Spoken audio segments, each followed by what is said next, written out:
दिन में 4 बार अगर आप अपने शरीर की या पेट की तरफ देखोगे, तो चारों बार आपको ऐसा लगेगा कि मैं कितना मोटा हो गया हूँ यार, ये पेट का फैट कम क्यों नहीं होता? अब आपके मन में अगला जो ख़्याल आएगा, वो या तो डाइट मॉडिफ़िकेशन का या फिर जिम जॉइन करने का। डाइट मॉडिफ़िकेशन में एक स्पेशल प्रकार का डाइट होता है कीटो डाइट और इसी बारे में आज हम बात करेंगे। हाय, मेरा नाम है डॉक्टर मनोज सेवल और आज हम कीटो डाइट क्या है, इसके कितने प्रकार हैं, ये कैसे काम करती है, इसके हेल्थ बेनिफिट्स, साइड इफ़ेक्ट्स के बारे में बात करेंगे और साथ ही हम ये भी बात करेंगे कि किन लोगों को कीटो डाइट से बचना चाहिए।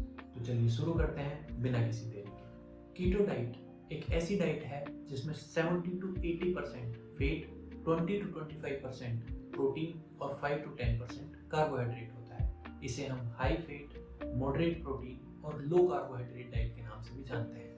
इस डाइट प्लान को कुछ इस तरह से बनाया गया है कि हमारा शरीर कार्बोहाइड्रेट की जगह फैट का उपयोग ज़्यादा से ज़्यादा मात्रा में एनर्जी प्रोडक्शन के लिए करें। अगर हम इसके प्रकार के बारे में बात करें तो इसके 4 प्रकार होते हैं। उसमें सबसे पहला है simple keto diet. Simple keto diet high fat, medium protein, very low carbohydrate वाली डाइट है और इसी का उपयोग सबसे ज़्यादा वजन को कम करने के लिए, हाई शुगर को कंट्रोल करने के लिए और जनरल हेल्थ बेनिफिट के लिए उपयोग किया जाता है। मतलब सादा भाषा में इसी कीटो डाइट का उपयोग ज़्यादातर किया जाता है। दूसरा होता है cyclical keto diet. Cyclical keto diet में आप एक सप्ताह में 5 दिन कीटो डाइट पर और 2 दिन नॉर्मल डाइट लेते हैं। एथलीट्स और बॉडी बिल्डर्स में ये सबसे ज़्यादा फायदेमंद होती है। तीसरी होती है टारगेटेड कीटो डाइट। इसमें आप एक्सरसाइज करते समय तो ज़्यादा मात्रा में कार्बोहाइड्रेट लेते हैं और बाकी समय कीटो डाइट लेते हैं, जिससे कि आपको एक्सरसाइज करते टाइम ज़्यादा एनर्जी मिले। चौथी होती है हाई प्रोटीन कीटोजेनिक डाइट।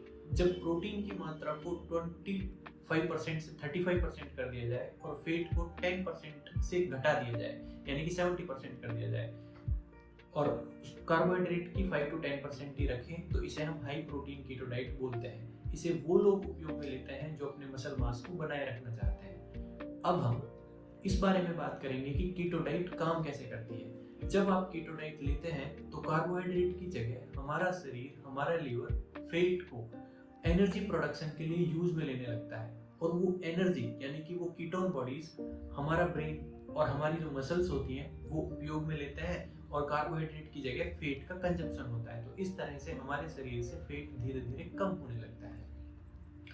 अगर हम कीटो डाइट के बेनिफिट्स या इफेक्ट्स के बारे में बात करें तो सबसे पहला इफेक्ट होता है आपके वजन पर। ये फैट लॉस में मदद करता है। कीटोन बॉडीज हमारे भूख बढ़ाने वाले हार्मोन, जिसे हम ग्रेलिन हार्मोन भी कहते हैं, उसको कम करता है, तो इससे भूख कम लगती है और अपना वजन कम होता है।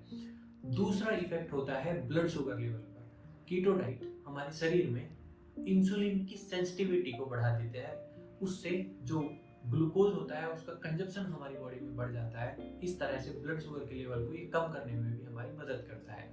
अगर हम ब्रेन पर इसके इफेक्ट के बारे में बात करें तो ब्रेन के लिए इसका न्यूरोप्रोटेक्टिव इफेक्ट होता है। इसका उपयोग मिर्गी के इलाज के लिए लंबे समय से किया जा रहा है। नए रिसर्च के हिसाब से इसे अल्जाइमर्स, पार्किंसंस और एक्सीडेंट के बाद दिमागी चोट में भी कारगर पाया गया है। कीटोन बॉडीज हमारे शरीर में ट्राइग्लिसराइड के लेवल को कम करते हैं और एचडीएल कोलेस्ट्रॉल, जिसे हम गुड कोलेस्ट्रॉल भी मानते हैं, उसके लेवल को बढ़ाते हैं। और नए रिसर्च में ये पाया गया है कि कैंसर सेल्स जो ग्लूकोज यानी कार्बोहाइड्रेट पर अपनी ऊर्जा के लिए निर्भर होती है, उनको भी कीटो डाइट खत्म करने में मदद करती है।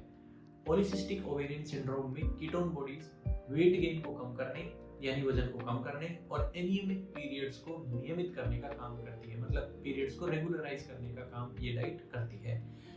अगर हम इसके साइड इफेक्ट के बारे में बात करें तो कीटो डाइट शुरू करने के बाद आपको उल्टी, सरदर्द, थकान, छोटी छोटी बातों पर इरिटेट होना और मांसपेशियों में दर्द होना शामिल है। एलडीएल कोलेस्ट्रॉल का लेवल बढ़ सकता है। Vitamin C, vitamin B, magnesium और फाइबर्स की कमी हो सकती है।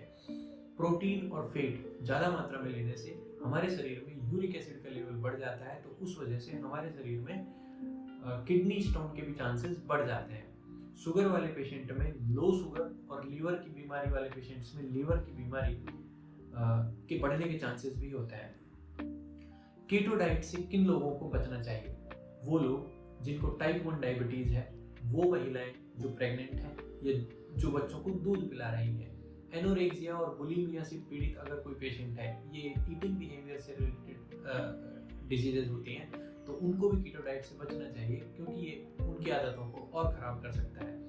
विटामिन की डेफिशिएंसी हो सकती है, और वो मरीज जिनको पैनक्रियाज और लीवर की बीमारी पहले से हो, उनको भी कीटो डाइट से बचना चाहिए।